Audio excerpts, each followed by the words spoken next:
básicamente tratar de integrar la teoría con la práctica, ¿cierto? Y este espacio, básicamente, también además de integrar la teoría con la práctica, nos servimos de que jueces de la República hablen de temas que posiblemente no se pueden hablar en el salón de clase por tiempo. Temas prácticos, situaciones, hacer preguntas frente a situaciones prácticas y concretas a partir del ejercicio profesional. Entonces, doctor Diego Enríquez, buenos días. Doctor Oscar, buenos días todos y todas quienes aquí están presentes. Me complace estar aquí conversando con ustedes estos temas que terminan siendo tan complejos y que muchas veces no los ubicamos en una norma procesal o sustancial, porque son cosas del día a día, ¿no? Y preguntas que tenemos que resolver en el caso concreto. Y esto creo que nutre mucho el conocimiento, este diálogo abierto, espontáneo y de experiencias. Sí, claro, así es. Vamos también a saludar al doctor David Estrada, nuestro compañero aquí. Oscar, muchas gracias por darme la oportunidad, que ahí no me pasan el micrófono, pues. No, y al doctor Diego, querido amigo, y más que amigo, le voy a decir una cosa, de los jueces que de alguna manera he tenido la experiencia de conocer la forma en la que trabaja y es excelente. Y precisamente nos vamos a valer de esa dedicación que tiene con los procesos judiciales para poder conocer de alguien que verdaderamente conoce el tema, cómo es que llegamos a practicar una serie de pruebas en los procesos judiciales de familia, que inclusive yo considero que son de los más difíciles, por muchas razones. Uno, hay mucho sentimiento en el proceso, y dos, hay mucha intimidad en el proceso, que no pasa en otros como contractuales, responsabilidades civiles. Entonces estos tienen una particular dificultad. ¿Qué opinas vos, Diego? Qué pena, David, no te saludé. Y gracias también por la forma en que se refiere, digamos, a lo que se hace en el despacho judicial. Pero el diálogo es también con ustedes, los abogados litigantes, porque también es muy valioso el aporte y la experiencia que ustedes han tenido y que pueden incluso tener una visión panorámica de los despachos judiciales y también de cómo un juez interpreta de una forma la norma y cómo otro juez lo hace de otra manera, que en algunos eventos se vuelve más complejo también, ¿no? Pero ese aporte de cómo presentar la demanda, cómo introducir la prueba, qué tan valioso resulta, por ejemplo, saber y entender el alcance de lo que se está haciendo con la introducción de la prueba por los efectos no solamente jurídicos del caso, sino también disciplinarios del abogado, de saber cómo va a introducir una foto allí de una infidelidad o de cómo se obtuvo la prueba, a sabiendas de que esto puede acarrear unas sanciones para el abogado, porque es el que se supone conoce del derecho. Esas son cositas que vamos a charlar, yo creo que el día de hoy. Vamos al punto, vamos a intentar hablar de tres aspectos. Es muy importante que ustedes entiendan algo. Cuando ustedes estén ya enfrentados a la vida profesional, posiblemente y muy probablemente ustedes van a litigar, muy posiblemente. El litigio es una opción que tiene todo abogado, tiene toda opción. El emprendimiento de un abogado es una oficina. Toda persona que opte por ser independiente como abogado puede montar su oficina. Y el procesal, el conocimiento del derecho procesal, le da la posibilidad de crecer profesionalmente sin necesidad de depender de alguien. Eso es una opción. Y dos, ustedes también se van a ver abocados fácilmente a procesos de divorcio. Es posiblemente los procesos que usualmente se van a enfrentar: divorcio, alimentos, custodias, disolución y liquidación de sociedades conyugales, más o menos. Por eso el objetivo es hablar de eso acá y vamos a centrarnos en esos tres aspectos. Claro, claro. Mejor dicho, vamos al tema. Vamos de al una tema, vez, exacto, al grano, de una vez. al grano. Vamos, pero empecemos con el divorcio. Sí, no, esto es divorcio contencioso y vamos con causales correspondientes a la infidelidad. No, pero hagamos, ¿cómo se prueba? la Bueno, no, infidelidad si de una quiere. vez? Vamos, se presenta una demanda y la causal que se está alegando es el incumplimiento de las obligaciones O la relación sexual o las extramatrimonial. relaciones sexuales extramatrimoniales. ¿Cómo se califica la infidelidad dentro de las causales? Bueno. Y después, ¿cómo se prueba? Tenemos un sistema causalista para el divorcio y la ley establece unas causales. Una específica está relacionada con la infidelidad y es la causal primera que corresponde a las relaciones sexuales extramatrimoniales. Específicamente refiere a la infidelidad. Sin embargo, también tenemos otra causal que corresponde al incumplimiento de los deberes. Y ese incumplimiento de los deberes también está allí introducido lo que corresponde a la fidelidad que se debe entre los cónyuges. Entonces tenemos, digamos, dos causales que incluso jurisprudencialmente también se hace referencia al incumplimiento de los deberes y a un tema de violencia. O sea, también tenemos otra causal que podemos introducir el tema de la infidelidad. O sea, digamos que podemos ubicar la infidelidad dentro de tres causales, tanto la de relaciones sexuales extramatrimoniales, que corresponden exclusivamente al acto sexual, o sea, que se demuestre que hubo una relación sexual. Tenemos el incumplimiento de la infidelidad cuando no hay prueba o en sí del acto sexual, pero que sí podría haber prueba respecto de la infidelidad, que hablamos de la infidelidad moral, como lo ha dicho la jurisprudencia, y asimismo que esta infidelidad genera un perjuicio o es un acto de violencia que podría también incurrir en la causal de violencia, causal tercera. Ahora, ¿cómo probamos la causal primera? Para ubicarnos dentro de estas tres. Hablamos de la infidelidad material, para diferenciarla entre la infidelidad moral y la infidelidad material. Sí. Por hecho, especifiquemos eso. Infidelidad material, tener relaciones sexuales Sí. con otra persona. Relación sexual implica es literal penetración o requiere cualquier otro acto de naturaleza sexual. No necesariamente la penetración como tal, ¿sí? Sino que haya un evento en el cual el compartir de los cuerpos, ¿sí? Se haya dado con otras personas, ¿no? Así lo dice la norma, ¿no? Saque un besito, pues. Mejor dicho, Besito. mejor dicho, moral, No. moral es una infidelidad del cuerpo, física, perdón, la Sí. material. Y la moral es una infidelidad del corazón. ¿Ok? La infidelidad, mira, por ejemplo, para dar un ejemplo claro, ¿sí? La infidelidad material, las relaciones sexuales, podrían corresponder, ¿sí? Al acto sexual que dio lugar al nacimiento de un hijo extramatrimonial, ¿no? Esa es, digamos, una prueba en la cual no hay discusión si hubo un reconocimiento de la paternidad.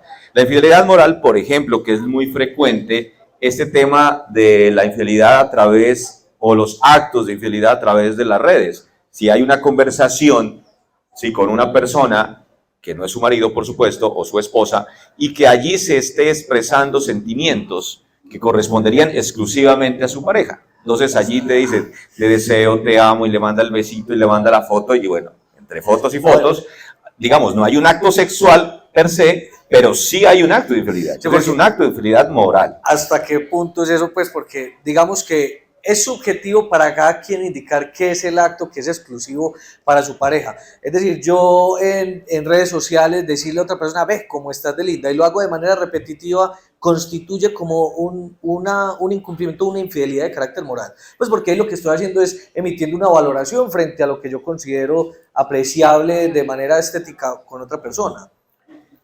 Tenemos que tener claro, pues, que hay unos deberes dentro del matrimonio que se deben los cónyuges, y dentro de ese deber está el deber de fidelidad, ¿sí? El don de los cuerpos, dice la jurisprudencia, se deben entre cónyuges.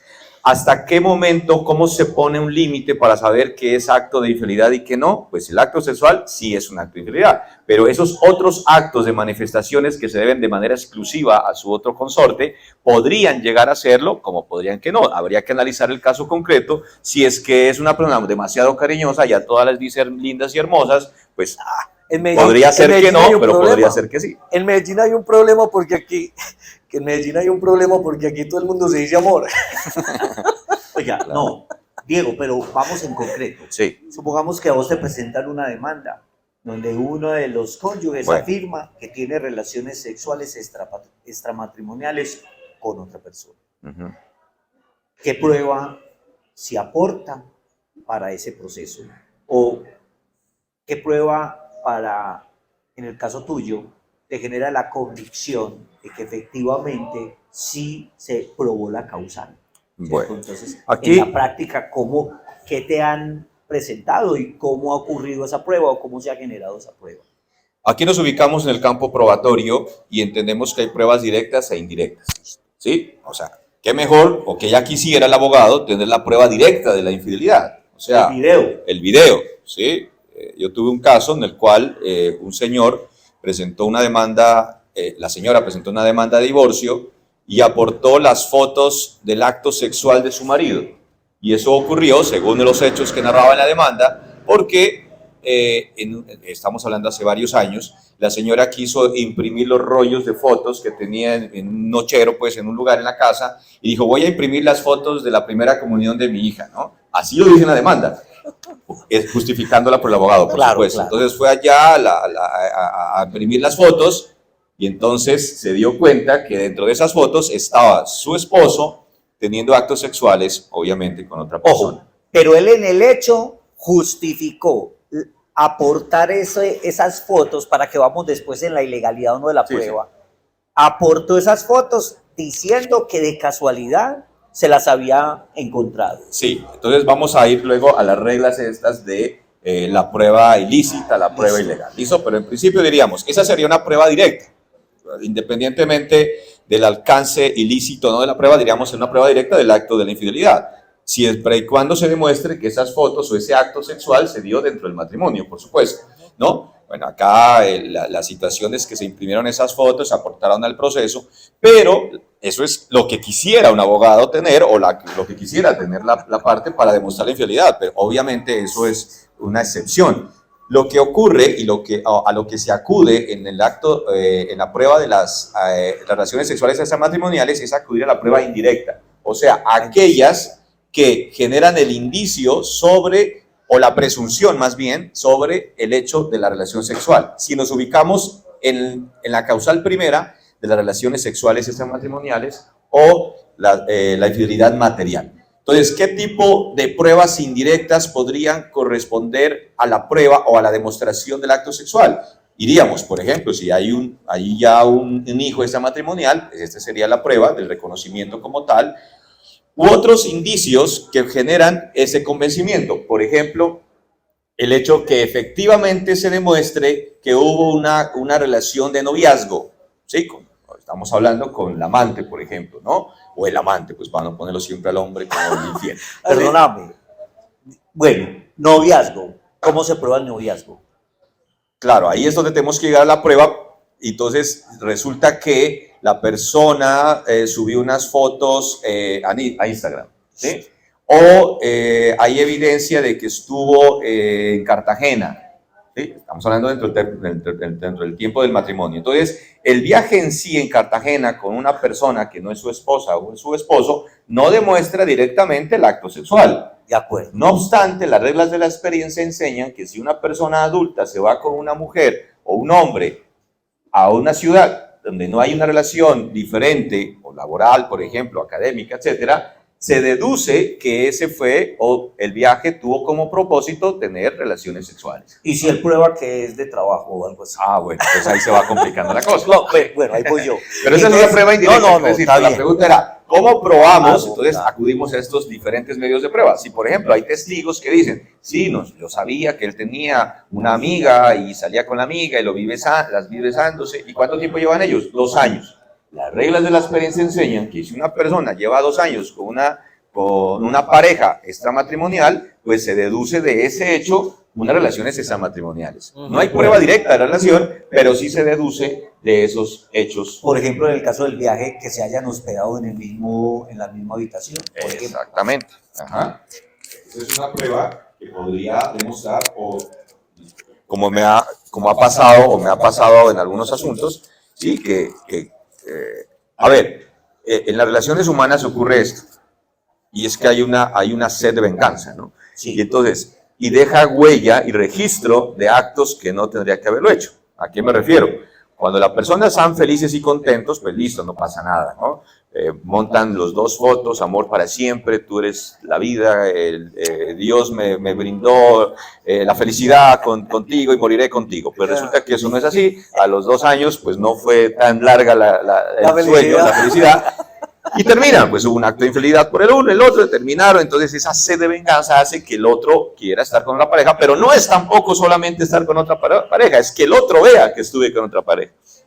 Y allí viene entonces la montada de la foto a Instagram, ¿sí? Y ahí empieza un registro de hechos de infidelidad, ¿sí? Entonces Dios me dio otra oportunidad, todos los mensajes que ya conocemos, ¿no? Sí, la vida me vuelve a sonreír. El infierno no es eterno. El infierno no es eterno, etcétera, etcétera, etcétera. Y ahí viene la moto. Te conocí tarde, pero sí, ya estamos. Tarde te conocí, ponen el tema de fondo y ponen la manita ahí, etcétera. Entonces, ese registro, claro, publicado en estas redes, genera entonces una prueba para demostrar la infidelidad que podría llegar, que no es fácil la probanza de la causal primera, podría llegar a probar la infidelidad material. Pero la infidelidad moral es más fácil la prueba, porque esta requiere que, sabiendo que debe haber actos exclusivos que solamente se pueden dar entre pareja, como la cogida de mano, como el beso, como el abrazo, como el compartir momentos, si se demuestra que se hicieron realmente con otra persona, allí estamos